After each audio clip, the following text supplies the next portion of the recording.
Welcome to The Explainer. Today, we're deconstructing the psychology, the tactical genius, and, well, the ultimate paradox behind one of football's most polarizing and successful figures, José Mourinho.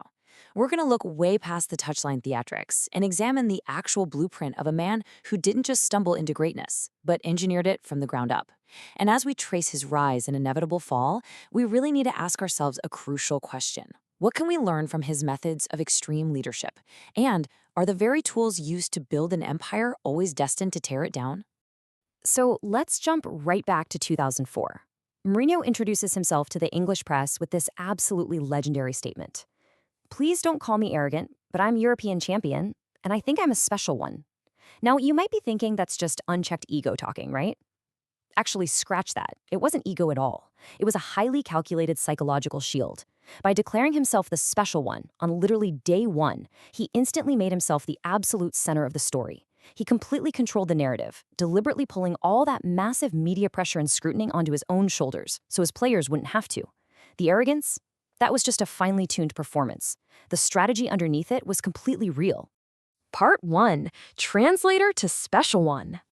To really understand how he earned the right to that title, we have to strip away all the theater and look at his quiet beginnings at FC Barcelona in 1996. The club's president dismissively labeled him as just the translator.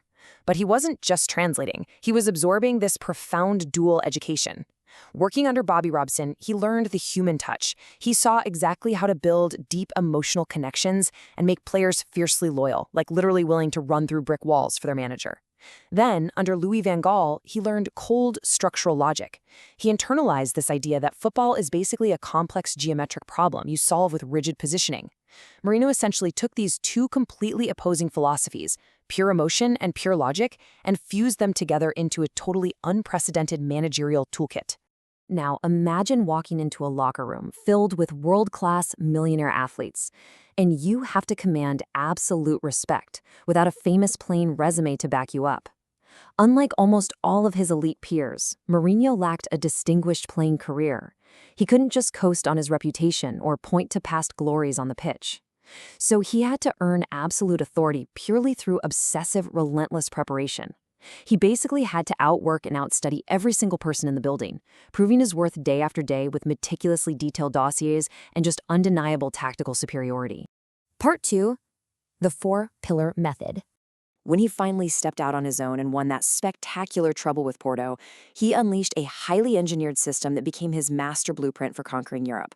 And it rests on four non-negotiable pillars. First up, total preparation. We're talking exhaustive opponent dossiers, so his players never ever had to guess what was coming. Second, weaponized motivation. He intentionally created this fierce, us-against-the-world siege mentality to bind his squad together. Third, defensive structure. Rather than obsessing over having the ball, he mastered space control, knowing the team that controls the spaces where the ball might go is the team truly in charge. And fourth, narrative control. He constantly manipulated the press to construct an impenetrable force field around his squad. But here is the absolute key takeaway. His aren't just isolated tactics. They're interlocking gears in a self-sustaining psychological machine. Think about it. Preparation creates absolute certainty in the players' minds. That certainty allows them to execute a grueling defensive structure without a second of hesitation. That flawless defense mathematically guarantees results on a pitch. And those results, they act as the ultimate validation. It proves to the players that the extreme motivation and the intense loyalty he demands are entirely justified. It's a brilliant, closed-loop system designed to extract maximum performance in a very short amount of time. Part 3. The Masterpiece in Milan.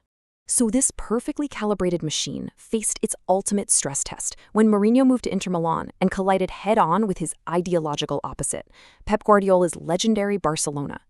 This was the core philosophical war of the modern era. On one side, Guardiola's beautiful game, control through total ball possession, aesthetics, actively dictating the match. On the other side, Mourinho's pragmatic resistance, control through elite space management, disciplined reactive defense, and the pure cold pursuit of winning at absolutely all costs. Mourinho fundamentally believed aesthetics were just a dangerous distraction, and that the scoreboard is the only honest critic in football. And this clash of ideologies reached an unforgettable crescendo during the 2010 Champions League semifinal at the Camp Nou. Early in the most important match of the year, Inter were reduced to just 10 men. Let's put that into perspective. Facing the greatest attacking team on earth, down a man, playing away on the biggest pitch in the game, Conventional logic says they are entirely finished, right? No way. Mourinho's men executed a flawless, heroic defensive siege. They basically surrendered the ball entirely to prioritize their rigid shape, absorbed wave after wave of attacks, and survived to reach the final. He didn't just win that tactical battle, he achieved the impossible. He delivered Inter Milan their first European Cup in half a century and secured a historic treble of trophies that year. He proved definitively to the world that his meticulous method could out-organize, out-discipline, and totally suffocate even the most expansive, beautiful football ever played. Part 4. The Bernabeu Crucible. Leaving Italy at the absolute peak of his global powers, he immediately takes the job at Real Madrid with one very specific, incredibly dangerous mandate: destroy Guardiola's Barcelona. Over his 3 years there, the Mourinho method was deployed at maximum, terrifying intensity. An early, painful 5-0 defeat forced him to harden his team tactically and expand the battlefield entirely off the pitch. During a crazy stretch of 4 Clásicos in just 18 days in 2011, the rivalry escalated from a sporting contest into bitter psychological warfare. He successfully wounded the enemy, breaking their aura of invincibility for sure, but it exacted a massive, unsustainable emotional toll on everyone involved. But out of that intense, exhausting conflict came a historic achievement: 100. This staggering 100 points secured in the 2011-2012 season allowed Real Madrid to finally dethrone Barcelona and win the league title. And you know, this wasn't just a narrow win. It was the absolute mathematical peak of his method functioning flawlessly at the highest level. His team scored an unbelievable 121 goals, finishing a clear 9 points ahead of a Barcelona team that was still very much at the height of its powers. Mourinho had taken a squad of superstar Galacticos and forged them into a devastating, unified counterattacking machine that could transition from defense to a lethal strike in seconds. It was the ultimate vindication of his blueprint. But reaching that absolute summit triggered a really dangerous paradox. Mourinho's entire system, from top to bottom, is fueled by conflict and grievance. So when the shared unifying mission of dethroning Barcelona was finally accomplished, where on earth could all that weaponized conflict be directed? What happens to an army that thrives on war when peacetime finally arrives? Part 5. The Price of Conflict. Well, this brings us to the fatal stage of his method. The exact same traits that built his incredible dynasty were about to tear it apart from the inside. Ironically, Mourinho had actually warned of this phenomenon himself. It's known in football as the cycle. Think about team dynamics in your own workplace or life. A team kept at a permanent feverish emotional pitch of grievance eventually just exhausts itself. The siege mentality that brilliantly electrifies a dressing room in year 1 becomes utterly toxic by year 3. The method just burns way too hot to last forever. In his 3rd year at Madrid, starved of outside enemies to fight, the method turned inward and attacked the club's own identity. By dropping the club's beloved and seemingly untouchable captain, Iker Casillas, Mourinho didn't just make a controversial tactical choice, he fractured the very unity his entire system relied upon to function. He fundamentally split the dressing room into opposing factions and alienated the fan base. The weapon Madrid had hired to slay their rivals had recoiled violently on the hand that held it, leading to a bitter and inevitable departure. Which leaves us with a fascinating final thought on leadership.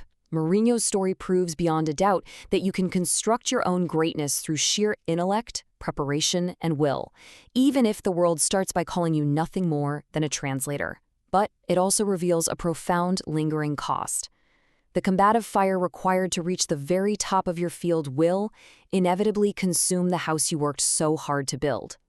Can you have the extreme heights of one without the destructive force of the other? It's a question definitely worth pondering long after this explainer ends. Thanks for joining me, and keep questioning the systems around you.